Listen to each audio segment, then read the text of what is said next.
Ladies and gentlemen, welcome to another fantastic episode of The Camel Chat with Shane Hodge.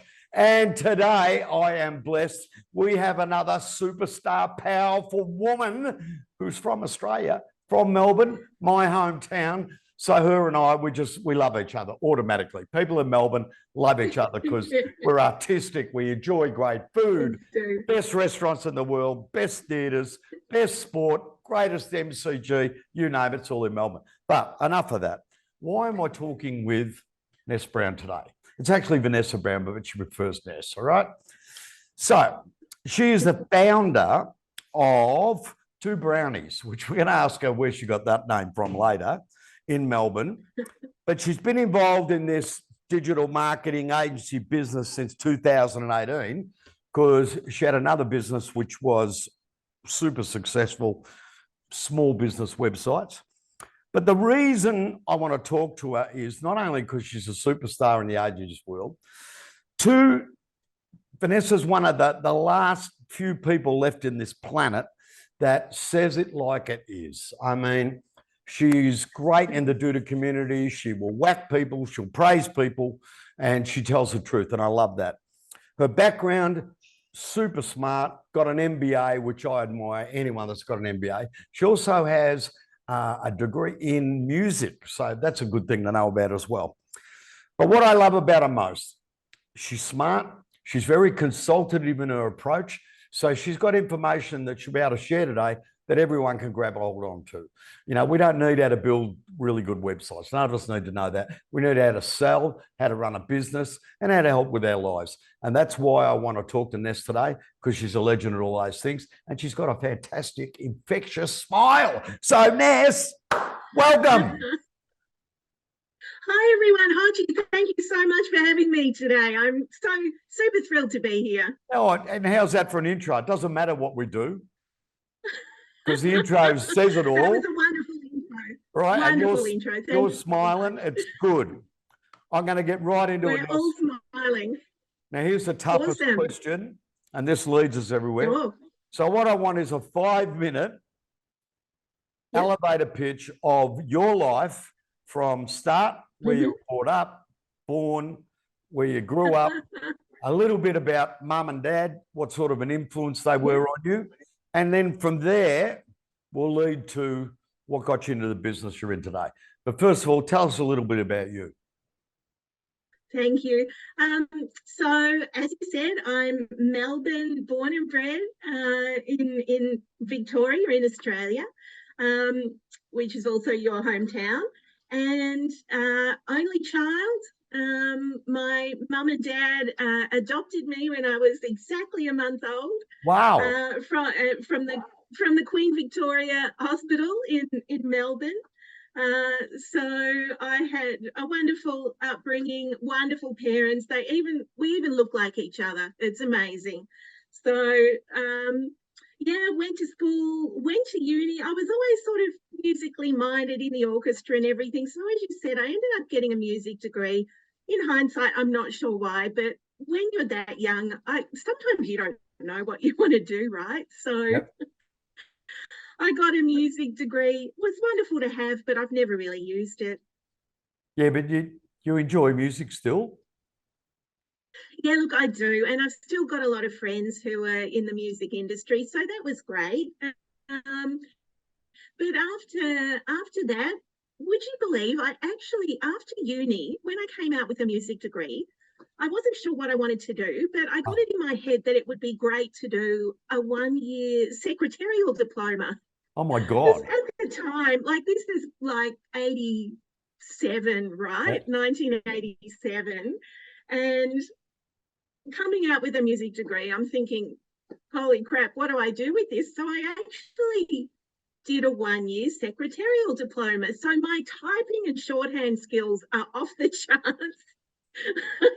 I have great typing and shorthand skills. And from there, I got a job as a personal assistant in the executive office at the Australian Wool Corporation. Wow. And I spent a bit of time there. And from there, I became personal assistant to the MD at Hickory lingerie, which was bought by Bend-On. I don't know if you know Bend-On Yes. lingerie. Yeah. Yeah, Al McPherson was the spokesperson for a long time. And so I spent a few years there. And then I left to join our family business, which was in transport. So I worked with my dad. We've always been super close. And so I went to work in the family business and spent a decade there. Yep. And then when that business was sold, I became a researcher, a qualitative researcher. So that's where the sort of the business background comes in. So my specialty was, I was at the front of the research process. It was business to business. So the consulting firm would send me out around the country to interview, do a 1 hour depth interview with senior executives. So I would, for instance, if Telstra was our client, they might want us to go and interview the board of IBM because IBM is a big Telstra customer. So I would literally go interstate and do 12 1-hour interviews with the board of IBM. So I got a really, really broad exposure to the Australian business community by doing that for several years. Yep. And it was just a good fit for my skills. And the shorthand came in really handy then too. So you know, people really forget handy. back in the day, we all did at school, we all learnt typing. Oh my God, yeah. That was a thing, right? That was a thing. And I'm talking with all fingers, folks, right? And I can remember, what was it, the A? That little finger had to be able to hit the A. I think it was the, A. And this one, that one was the L, right? But what I loved about typing, if you made a mistake, you were buggered. You had to do it all again. You know? Exactly. And there's no those little erasers that kind of, I know, there was right? no liquid you had to use paper. one of those erasers. No, they had the little erasers that actually erased part of the paper. Yes. Remember that? Oh, bloody hell. But the other thing we did, I remember the boys, because it was the way it was back then, the boys did metalwork and woodwork, and the girls did home economics and sewing. But it became an elective. Home ec and sewing. Yeah. And I decided I didn't want to do metalwork or bloody woodwork. So I did home economics and sewing. And even I never realized, like your shorthand, when I was overseas, I could still put a button on, right? If something went wrong and I lost the button, I could sew it on the thing, because you know in the hotels they give you back in the day they give you the free cotton at one needle. And home economics, absolutely, that created my love for cooking. Right, so I don't know. Do they do that now? That's brilliant. But typing, I know. We need to ask a young person. Yeah, I've got to ask a young. Hey, do they still teach? I'm not sure. There's a big no, big resounding no. That's why. You know why? Because they got Uber Eats, and that's it. But exactly. What the boys don't understand is I won many a heart for my ability to cook. Yeah. Yes. Nothing better than cooking. I totally believe it. Yep. You can win anyone over. Skills, they come in handy. Yep, your whole life can be set up by what you learn. All those old-fashioned skills, they never go out of style. And I reckon your shorthand made some hearts flutter. Writing shorthand. Hey? Well, what's your expertise? I can write shorthand. Working as a consultant. Oh God, that's funny. I know, right? Yeah. So when did the MBA come into it? No, it was great. I did that when I was working in our family business. I just thought it would be really handy to get a very well-rounded view of the business, especially when it's a family concern. You really want to have your finger in every pie. So I just thought it would be handy. I'm so glad I did it. It was a wonderful grounding in business theory and application, and I've never regretted it. It just comes in handy every day. Yeah. So, so when I was a consultant, traveling all around the country, and really just had that very niche job. I was interviewing senior executives and, probing on certain issues that the client wanted clarified and getting their feedback on things.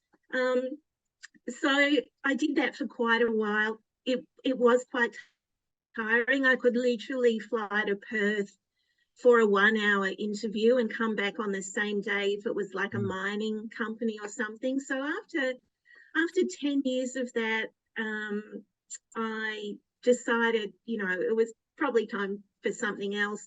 My dad had passed away and I wanted to be home more for my mum, being an only child. So I actually got into writing business plans, which, Wow. same kind of skill, but I worked with a company called the Business Plan Company, who are still going strong. They're wonderful.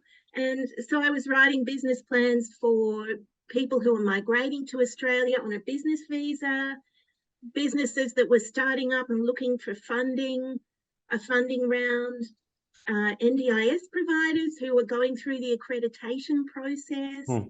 And that's how I got exposed to the disability sector, which led to my agency. Do you just go back on that interview and the CEOs and that? Is that something somebody taught you how to do that interview process, or that's just something that was natural in Ness Browne? It's just one of those things. It's either a good fit or it isn't. So, I needed something. I was at a bit of a loss, after I left our family business, and this was a freelance thing.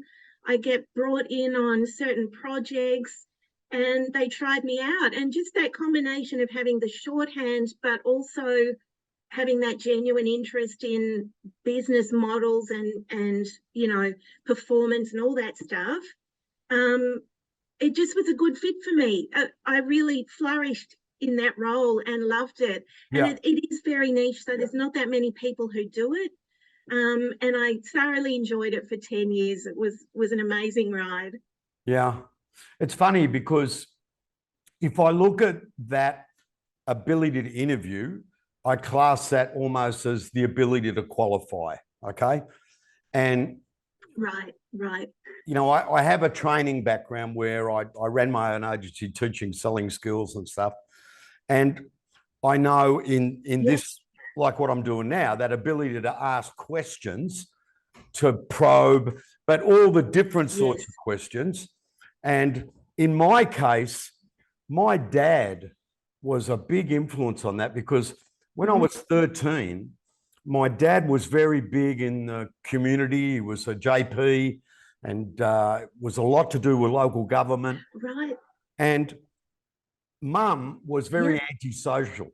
And dad would get invited to all these mayoral balls and all this stuff. And at 13, he'd take me. Yep. And I'm sitting there. I can remember one day, I was 14 years old, and Gough Whitlam, former Prime Minister, right? God bless the Governor General, because I'm telling you, blah, blah, right? Gough Whitlam was there. And at 14, I'm having a chat with Gough Whitlam. And the only reason I could do that, I love it, because my dad put me right in front of, well, you're going to sit there and look stupid, or you're going to ask intelligent questions. Right.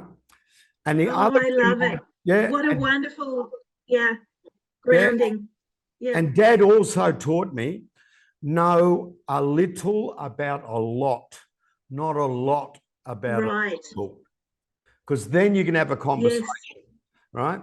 And he made me read the Herald Sun every day, front to back, and Hatched, Matched, and Dispatched, births, deaths, and marriages. Right. He made me read that. He said, front page is all news, back page is sport, but it's all about winners, losers, how they played the game. Right. Love it.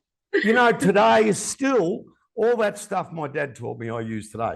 But getting back to the point, do you find, to me, the most important part of any selling or consulting or anything is that qualification process?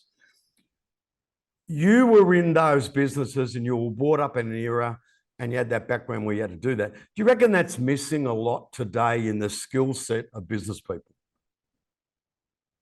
Look, I do to an extent. I think people just want to be heard, right? And like today, this is such a privilege to just be here with you having a chat. It's an absolute privilege to have a voice, right? And there is no better selling skill than just listening to people, truly listening to what their needs are and making them feel that they've been heard. It's not about us, it's about what they need. And it's what makes a good interviewer, as you know. And you can't fake it. You know, you're either truly interested in your client and what they need, or you're not. And I think social media and the online world, it's so fast paced now. Everyone is interacting all the time and has a voice that's on all the time. And it does make it harder for us to listen to each other. Everything is so polarizing these days. So it is harder, I think. So are you saying then that it's not the communication skill, it's not that speaking, probing, answering questions, it's the listening skill that's missing? Absolutely. You have to truly want to listen, not be thinking about what your comeback is going to be and what you want to get out. It's really, truly taking on board what that person is saying to you and then crafting something that will advance the conversation in their favor, right? So especially client relationships. And I just think that is missing a bit now because, everything is so polarized. People are so focused on getting out what they want to say all the time. It's a tough one. But I think selling is all about being consultative, as you said. It's just hard to fake that. And I know you're great at it because you truly are interested in what other people have to say and what they need. And if you can tap into that as a business, you're halfway there, really, aren't you? Yeah, I mean, because I reckon there's nothing worse than you're sitting there having a chat with someone and you know they're not bloody interested in a word you say, and they're hanging off you to finish saying, and instead of listening to you, what they're doing is plotting their next question. They're not taking into account what you're saying. And it drives me insane that. And I find that's missing a lot now. Maybe social media, because social media is very one way, right? It's not a two-way communication. And what has happened, thank you, Mr. Zuckerberg, because you put so many emoticons, you stop the conversation. When they just had the like button, you still had people comment. But now you can clap your hands, you can press like, you can have a pumping heart, all that BS. And what he did, he stopped the conversation.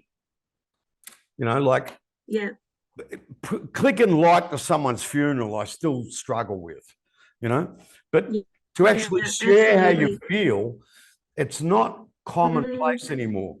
But I think in the business environment, and I look at you with disability sites, you've got to listen. Because if you don't... So tell me a bit more about that. And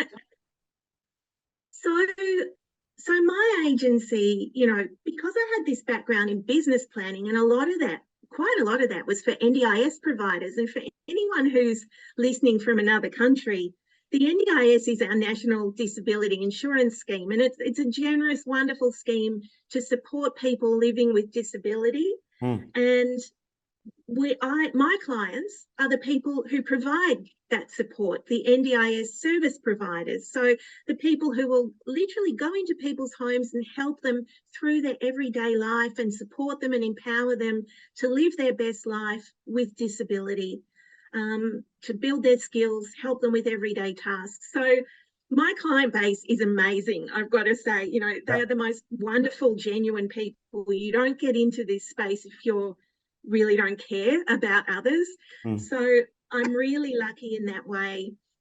But what I tell my clients, when they start out their business, for me, it's a bit of a radical theory, especially in this space, but I always tell them, I don't want you to just launch your website and then immediately start, paying for ads or, get landing pages up and running. I really want you to spend your first 6 months on business development rather than marketing. I want you to take your brochure and your business card and go out in the community and shake hands and listen to people and buy people a coffee and see what is truly needed in your community, because the disability space in particular is built on trust and relationships. I agree. You really can't replicate that immediately just by running ads to a website. You have to develop those partnerships and that trust and that friendship on the ground. So I'm really big about that, and I've written blog posts about it, and I really try and support our clients through that, because it can be daunting, but like any business, once you get your first 1, 2, or 3 clients, especially service businesses, everything becomes easier, right? Because you can start to gather word of mouth referrals, you can start to gather testimonials, and everything becomes easier. So I really am quite fixated on the importance of business development in the first 6 months. All right. It's funny because, not funny, the terrible way to put it. It's in America, because of the Duda community, right? The Duda community is a lot of it's American, and disability, accessibility is a big thing, because you'll get sued in a heartbeat in America. I don't know what it's like in Australia yet, right? But because it's your area, and in the Duda community, a lot of people ask this question, but there's not a lot of experts like you, right? So when it comes to a disability accessibility website, if you had to put 5 things that are really different between a standard website, what would they be? So first thing, absolutely just alt text for all your images and icons. Absolutely everything. Put alt text wherever you can and make it as descriptive as possible. Don't try and keyword stuff. Just make it descriptive. Like, man is sitting in chair at the park enjoying the sunshine. If that's what the picture is about, that's what the alt text should say, so that people with a disability can enjoy that image. So that's number one. I would also, contrast is key. Just make sure that your background contrasts really well with your text. Don't have your text too similar to your background. So, black and white, dark and light, dark backgrounds, white text, vice versa. Just be really mindful of the contrast. Is a big issue. Yeah, it can be flagged as inaccessible. And as you said, in Australia, it's not such a thing, but in the US, and definitely one of those little plugins, whether it's Userway or one of the others, just the free version, whack it on every website you do, so that people, no matter what disability they might have, they can consume the content in a way that suits them. So they're the big 3. But, accessibility, I do worry about people in the US. It is harder there to get it right. The standard is very high, and the penalties are very high. Huge. Here in Australia, it's not such a high bar, so I'm just very mindful of it. We even have government department websites in Australia that are still working on this issue and aren't fully accessible yet. So as long as we're mindful and do the basics, then we kind of pass that bar in Australia. So every website we build, we do have accessibility in mind, and keep the language straightforward and simple, not too much jargon. Just very clear in your messaging is always great. Okay, we're going to keep going on this, because the next hot topic in this business world we're in is AI, all right? I got people I'm talking Yeah, to, Ness, these guys, some of them have a heart attacks over AI. Some of them, right. it's right, what Chicken Little, the sky is fallen, right? Now, me, Yeah, yeah, I was in the sky is falling thing, but I react very quickly on things. And with the amount of people I've got working for us at the Camel and the amount of customers we I have to react quickly, right? So right, now I've looked and right. I've studied and I've got a project plan in place where the Camel will implement AI in three particular areas. But I want to look at it. How will this impact the accessibility for disability sites? Where does AI fit in your market? That's a really good question. There are no solutions out there that I know of at the moment that utilize AI in this space. Where it will become easier for us as web designers is, I'm hoping sooner rather than later, it will become much more automated to be able to apply a description to your text, to your images and your icons across the website. AI will be able to read an image or an icon and provide descriptions really easily and in quite an automated fashion. So that's going to be massive, right? Because at the moment, it's relying on people to literally audit your website and go through every single little icon, button, everything, and do it manually. So that will be an enormous step up for Yeah. accessibility, I think, in that space. But I'm so glad you touched on AI because we've talked about this, right? We Yeah. both, are Both, so yeah. interested in it. And I would love to talk about it and where it's going, particularly for agencies. I have thoughts around it, and it's something that I think we all will need to consider sooner rather than later, for Yeah. sure. I can't see. It's one of those ones, it's an unbelievable disruptor, but it's also, and like I'm 64, Ness, right? So, I've seen it all from before fax machines. I remember teletext, I remember no computers, Right. right? I remember all that. Yep. I've also seen all this stuff evolve, and yeah, we're all frightened of it. But I then see the benefits. AI. So, have you played with ChatGPT at all? Yeah, I have. So I have played with Chat GPT quite a lot.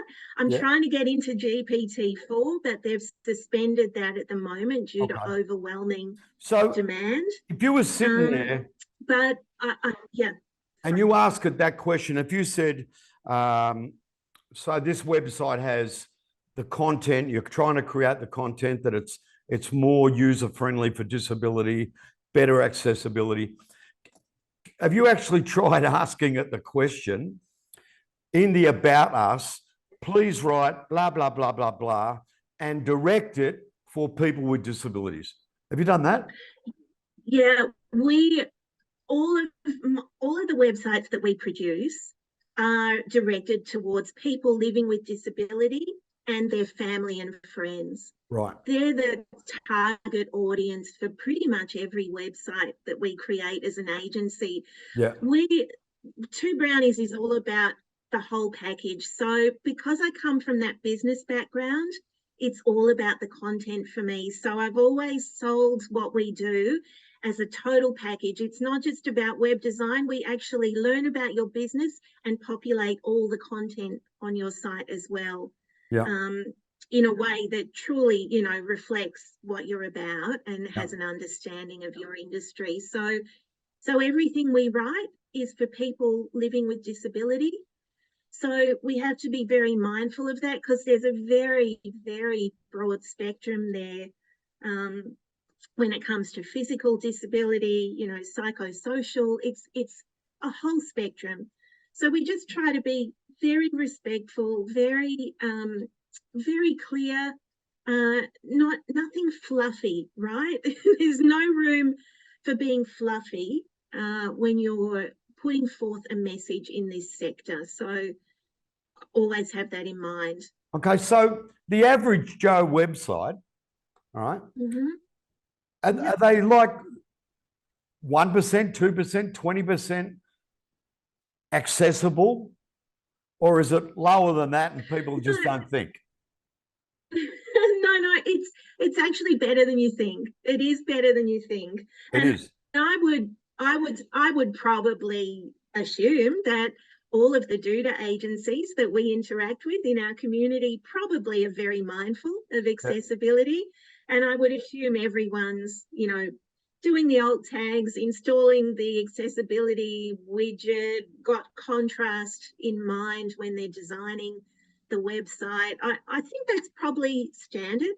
But yeah, you can actually, correct me if I'm wrong, but I think you can go into like Google, I think it's part of Core Web Vitals. I might be wrong here, or the page speed index, something like that. And one of the 4 scores is actually about accessibility. Yeah.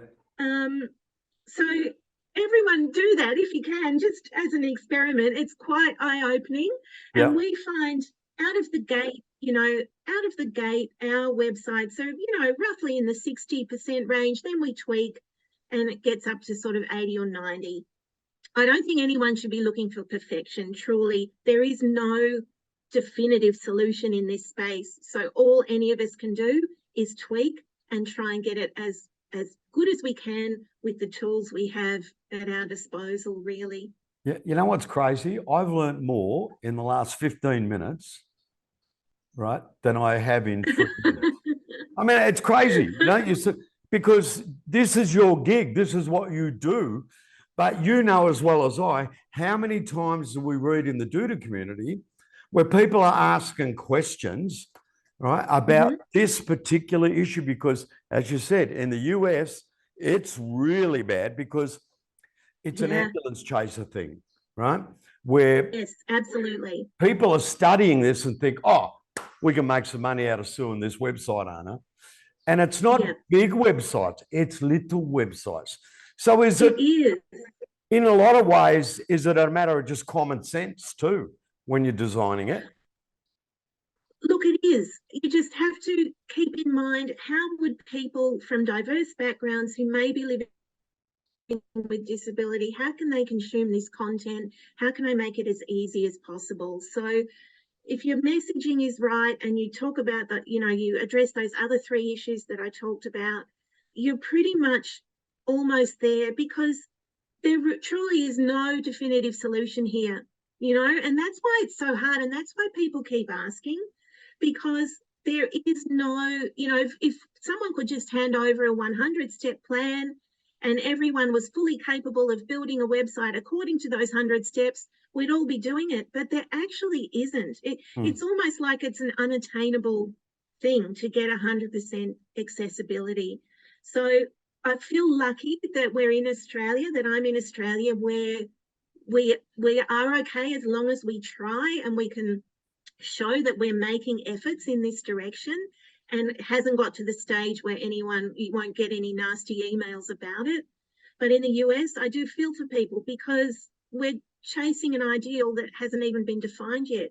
No one can even give us a definitive description of what a fully accessible website is. So how can we possibly, as web designers, hope to attain that when it hasn't even been defined? It's a tough one, and I feel for people in the US. Yeah. So that's your niche. Does it matter what market? Like, you don't care if it's a restaurant, a pub, a fitness center, a nursery, butcher, baker, you don't care. The actual business, what your big niche is, let's make this accessible, let's make it acceptable, let's make it. No. So my niche is actually just building websites for NDIS service providers. Okay. So I build websites for the people who are providing disability support. Right. So, if someone had a restaurant or whatever, I'd probably take it on board just for a bit of variety. But my core business is providing websites for NDIS service providers. So the people who are the nurses and the caregivers who have built a business Mm. providing support to people with a disability. Yeah. So by nature, their websites need to be accessible because their target audience is people living with disability. Yeah. So that's why it's important that we get it right as much as we can. But do you see it? I probably framed that question badly. I apologise for that. Do you see it though as where the butcher, baker, candlestick maker, is that something where they've got to be more aware of? So they're going to look for people like you that's your niche? Like, no, I haven't found that at all, actually. I've never had a client outside of disability support come to me because we're aware of this issue. In Australia, it's not so much on the radar. Yeah. I think it is for web designers, right? Yeah. As web designers, we're aware of it, and we probably give that added value to our clients without them really even being across the issue or knowing that they need to care about it. But the general public, no, I wouldn't say so. It's just not the issue here that it is in the States, I find. And it'll be interesting to hear what other Aussie-based web designers think about this issue. I'm But going to ask that we question just now. do our best. It'll be in Yeah. my question Yeah. thing. I'm going to sit back and go, okay, when it comes to Yeah. your websites, what do you do about accessibility? What do you know about disability? What do you know? Huh? Come on. Right. Because I spoke to Ness, and she's the Exactly. bloody expert. She educated me. Let me know what you know. I reckon that's funny. All I right. had a, you know, I often have clients who provide disability support, and they'll ring me up and say, I need a fully accessible site. Can you build me a fully accessible site? And I'll say to them, listen, there's honestly no such thing at this point in time. And Yeah. I will usually direct them to some of the government departments. Even the government departments will have a statement on their website saying, we are working towards accessibility. These are the issues we're mindful of. Please bear with us as we optimize over time. You know, there's some kind of statement to just let people know that, yes, we're alive to the issue, but no, we're not perfect yet. Yeah. And once I direct my clients and let them know that, you know, even the government doesn't have it right yet, then they relax a little bit and they're happy for us to just When do does as the much as government we ever can get it in a right? reasonable manner. Exactly. Governments never get it right. You know what the problem is with governments? Never do. The people that are in charge of something know nothing about it. Yeah, You know what I mean? absolutely. You got. If I was running a country, the finance minister would be the best financial guru you can get for a job, right? Well, If it there's a was- novel concept. bloody tourism, I'd have the greatest tourism guru, and that's their job. I wouldn't get some bloke that got elected in Preston and say, you're now going to be in charge of tourism for Australia. Well, what do they know? It's stupid. Let me go back. Business plans. I like this. Oh, exactly. The average butcher, baker, candlestick maker agency, I reckon, and I reckon it's a lot of business, this is myself, hang a shingle, buy furniture, rent a business, and have got no plan at all of what they're going to do. They've got just a basic idea. You find that? Right. I do. I really do. It's quite common, isn't it? And I find that, you know, it's everywhere. And often people have a great idea, but it can be killed by having no planning. A great idea is where you start. It's not where you finish. So a business plan can really help. It honestly can be an enormous help to any business. You have to know where you're going and you have to have a plan. Why do people struggle to do it though, Ness? Success. So Why do you I think reckon? it can be quite an intimidating process. You know, it's one of those things you don't know what you don't know. Yeah. So you know, it is tough to be across when you start a business and you're small. You really have to have a knowledge of every area, the finances, strategic marketing, operations, HR, you know, the whole thing. And that's tough, right? Because all of us normally come from one of those, but not all of them. So It's crazy. to I try got and I got start a, from scratch.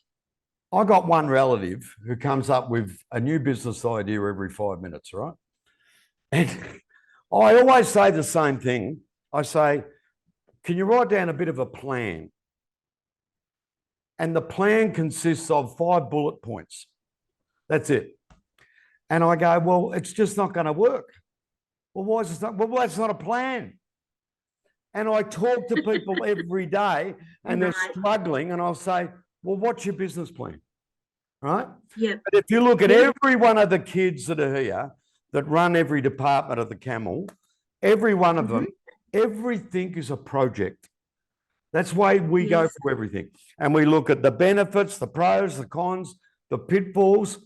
We have the math, because the math never lies. Right. Right? Yes. Yes. I just think it's a real straight. I don't know. I mean, is that a Facebook thing too? Has Zuckerberg ruined the business plan market? Because people, they think, oh, I just tick like and I'll be fine.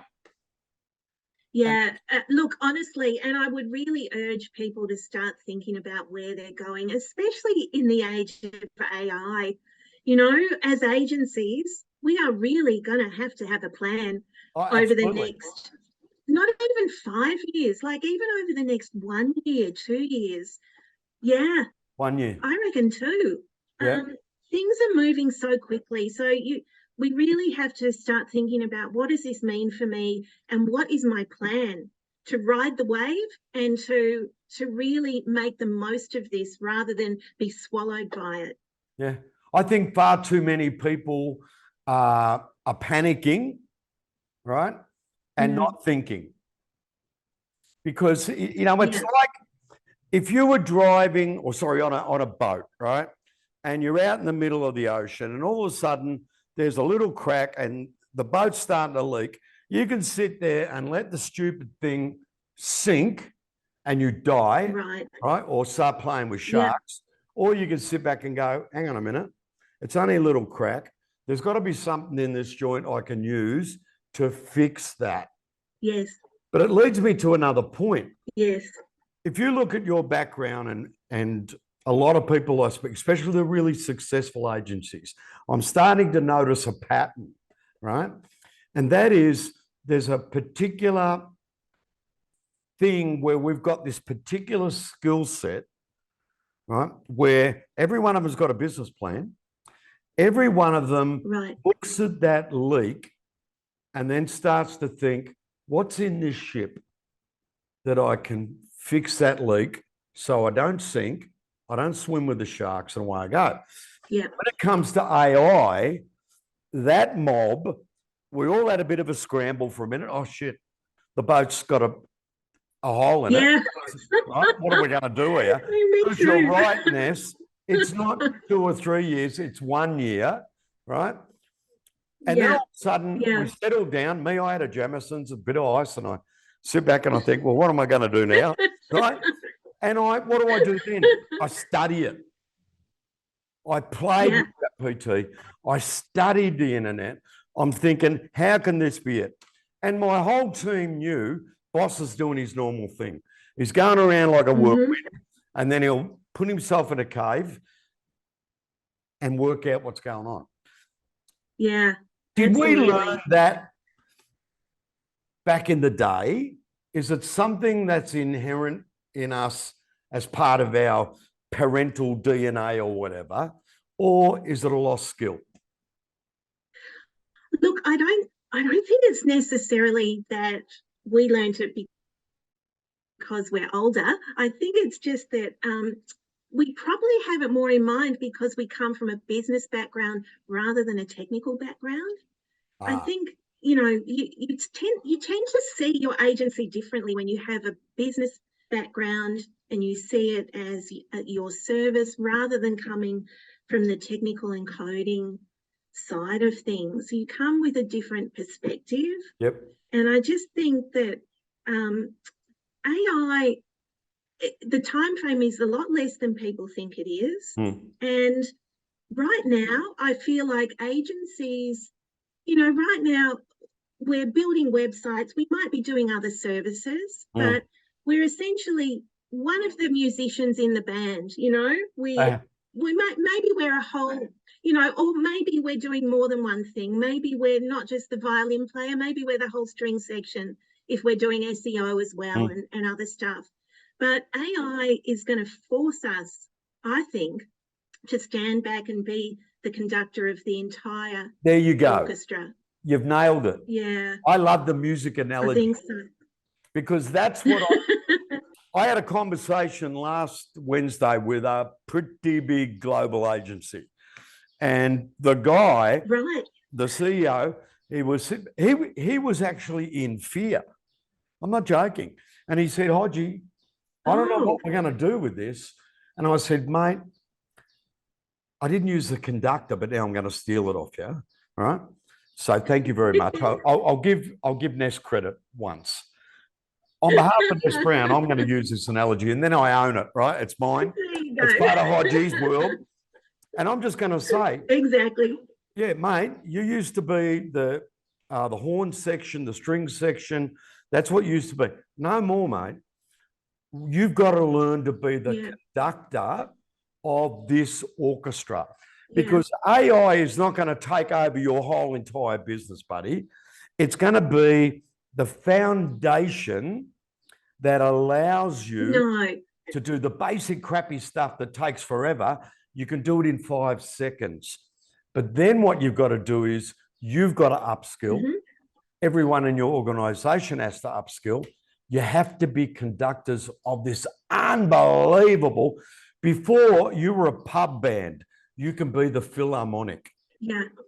Right? Yeah, exactly. Exactly. And it will force us to have a strategic view of our clients' whole marketing efforts. Because, like, for instance, in my agency, right, there's a lot of demand for social media management in my sector, in the disability sector. And I've never been able to offer that at a competitive price. I just would have to charge too much to make that viable for me to offer that to my clients. AI will open up that opportunity sooner rather than later, so that I can now start to fill in all of these other musicians in the band that previously I wasn't. And AI will do that for us, and it will be my job and our job as agency owners to then become that strategic marketing coach and consultant in a way, who is sort of manipulating all the pieces, all the musicians, and keeping all of this together and utilizing every tool at our disposal to do things, as you said, more productively, more affordably, and our job will be to add that value as it over the top of it. And I originally thought, I still believe little baby freelancers better find another job. I still believe that, right? But what I'm thinking about us Philharmonic orchestra agencies, I'm going to use that. That's going to be my big thing. So we're becoming Philharmonic orchestra agencies, and we're becoming conductors.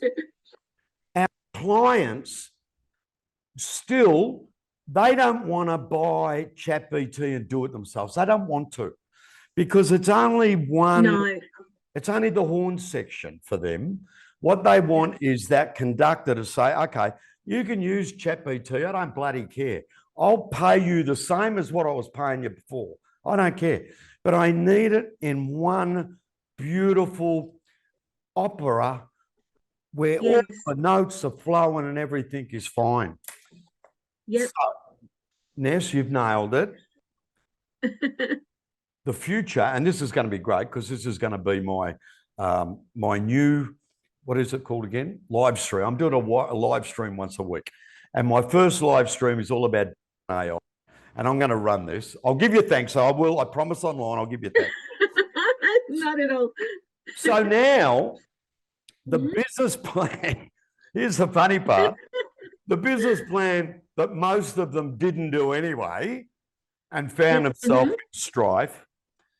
Now, where they made, you know, the old saying, fake it till you make it. Yep. Where in a way a lot of them could have hung the shingle. Yes. prattled on, faked it till they maybe made it. Now, Yep. because of AI, there's no time to fake it or make it. And there is no reason, I think, you've got to make a business plan.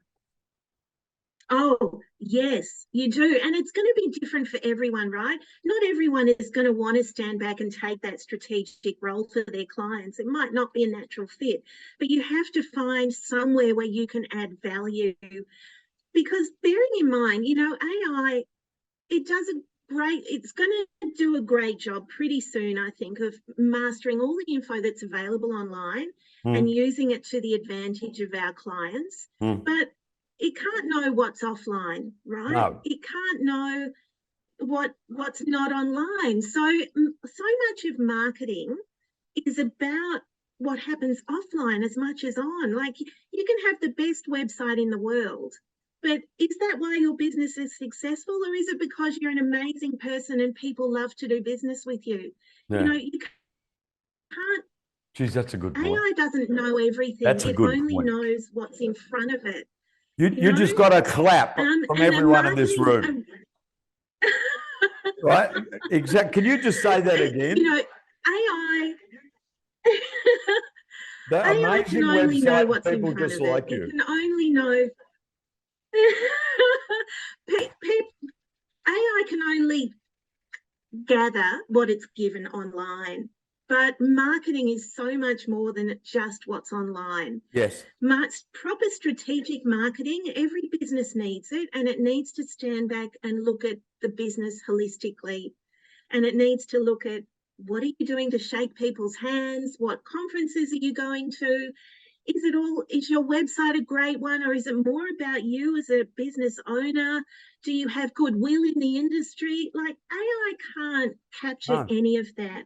And it's all so relevant to marketing. Yeah. You need people who can understand that holistically, humans who can then make use of all the tools, but it has to have that human touch over the top of it to form a strategy that takes into account what's happening offline as much as on. Oh, it's crazy.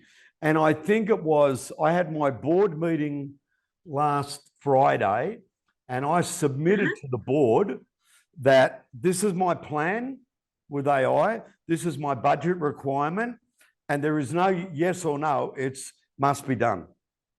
Right? Because if we don't do it, your plan, we're not going to be. Your plan, how long are you planning for, Hodgie, at the moment? We are starting to implement 3 parts of our business. Will have AI as a significant part of the foundation of that product mix. That's starting now, right? And we also have with our All Access, there'll be what people call their app store. We're calling it a success store. And that will have probably 35 AI applications that we recommend that people can use in their agency, because it goes back to what you said. It's not a matter of, oh, well, this is a bloody great product, you should spend $3 a month on that. That's not going to cut it anymore. No. The conductor of the orchestra, and the section is App Store, needs to be able to say, this AI application is good for these reasons. This where it will fit in your marketing plan. This is how it will do. That's how you got to be able to recommend the stuff now. Just because it looks sexy, or as you said, a really good website and nice people run it, right? It's the whole thing's changed. Now, next question, and this is going to be great, because normally I'd ask this and it doesn't take into account AI, but now it does. So if you're a brand new agency, okay, and we'll give them the benefit of the doubt. They've written a business plan. They're good before they've hung the shingle. And they've been going a couple of months and they're starting to do okay. But then all of a sudden, there is a Google tsunami. And what happens is the internet is fine, but Google's got a problem. You do a search, tells you nothing. ChatGPT's offline. So all the things that businesses traditionally rely on now, there's no social media. They've got to go out and find business. What would you recommend they do? Oh, man. You know, it gets back to that issue of business development, right? Which is really the relationship arm of selling. To, you know, I'm such a huge fan of building business relationships, referral partners, reciprocal relationships, where you truly believe in each other's services. Go out and build those relationships, identify the people in your industry that have complementary services or products that you can work with, and build those relationships around what you do. And it's kind of like building a moat, right? Because as you said, if everything went offline tomorrow, you've got to have those networks in place. So, you know, don't ignore business development if you're just starting out. Don't just rely on online traffic generation tools. Please go out there and build relationships with real people in complementary industries.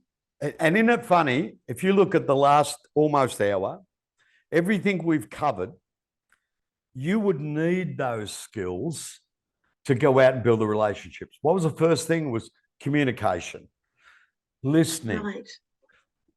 Yep. Being an orchestra, learning how to conduct it, listening, planning. I was taught, Hodgie, there is business sitting next to you while you're having a beer with a stranger in a pub. You just got to open your mouth, mate, and ask them a question. But to be able to do that, we've got to be able to communicate. That's why it was good what my dad taught me.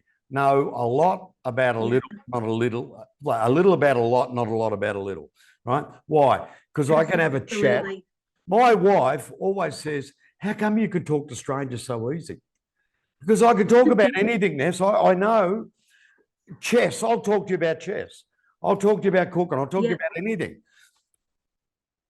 They've got to learn those skills. So I think in their business plan, when they do that SWOT, that strengths and weaknesses, which is one of the most horrible things in a business plan, because we don't like to face reality, right?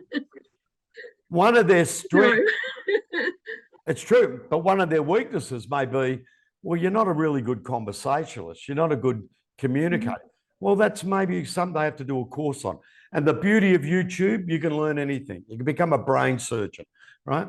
All because of YouTube. Absolutely. Last question. Yep. Here we go. This is another good one. You'll like this one. So Ness is sitting in front of a bunch of 15-year-olds at her high school that she went to, which I don't know what it was. And you're giving that keynote speech. And if you've ever watched the internet, there was a great American admiral who was part of the Navy SEALs, and he gave a speech, and it was very simple. You want to get in life? Learn to make your bed. If you had to give that one sentence, what's Ness's learn to make your bed quote? Oh, man. You know what it is? It's all about the key to happiness, right? And I read a study. The two elements to have a happy life is to have people to love and have something to do that you believe in. And if you've got those two elements covered, you will be a success in life. Yes. And I don't think we can hear that enough when we're young. You know, find something to do that you believe in and surround yourself with people that you love. And you can't really go wrong in life, I don't think. My success this last few years, and I won't lie, I've been very successful, right? And the number one reason, I got to stop, I was going to cry. Oh, man. It's true though, right? I have people around me that, oh God, I love them. And they love me. Yeah. Including my customers. Absolutely. You know, and so Ness, you nailed it again. And I just want to thank you. It's been the most amazing, really, Clarissa. Clarissa's heard all of these. You were amazing, Ness. I love you. Thank you so much. Thank you so much for having me on. It's been a pleasure. I Because, really truly mean that, you know. oh, thank you. It's Hey everybody, it's Shane from TheCamel.co and I'm here with Jeffrey, and I just want to put a quick word out. Do you know that this video is one of hundreds of videos that are available on the Camel channel? And what are the videos? There's videos on how to sell, there's videos on how to market, there's videos on how to make something. We do a great curry. You name it, we got videos about it, and we've also got a lot of videos about the special offers that the Camel has. So it's not just this thing that you're seeing now, it's a lot of information, a lot of services. You want to know more? Just click on the subscribe button. That way you don't have to search, it automatically comes to the inbox. You do that, have a great day. From me, Jeffrey, talk to you soon. See ya.